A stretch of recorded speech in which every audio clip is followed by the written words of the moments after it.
Ben zaten sana gelecektim.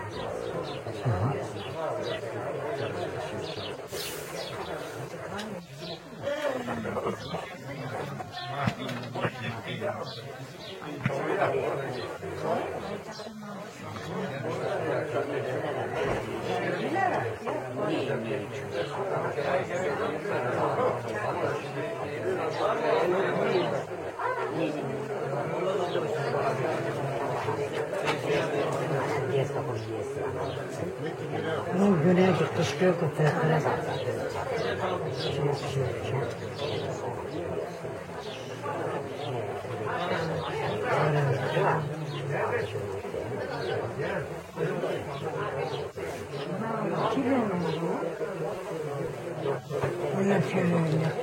Sabah? Sabah?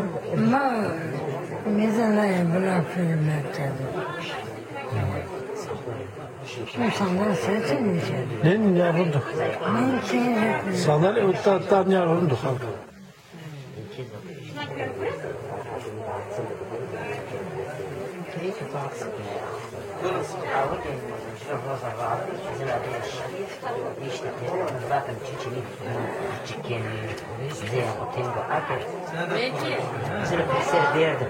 Yoksa bizim ülke değil.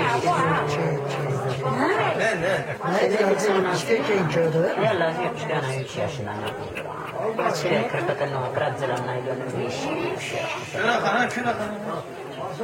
Ama bu kan seni hatırlamaz mı ya? 7 aylık mamma. 7 aylık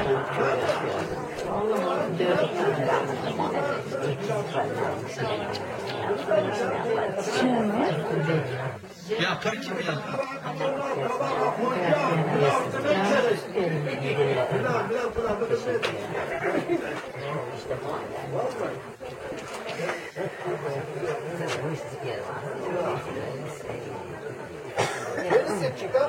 Kızı Zeynep. Sen almadın mı? Evet almadım.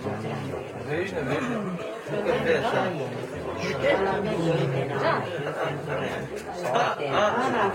Görüyor musun? Şimdi çalışın bana.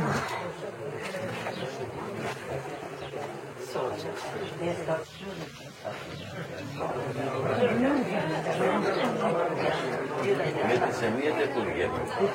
Güneye kadar şimdi bana çok diye çok iyi yardım çekti. Sen içinden koy. Düşmana Söylesem ben gelmezsem hayal ederim Zappa çene ya zappa çene bir kere deste piç. Avcılar var mı bırak? Yardım. Zeynep Peyci Eskiyecek. var ya zaman ya transfer edelim.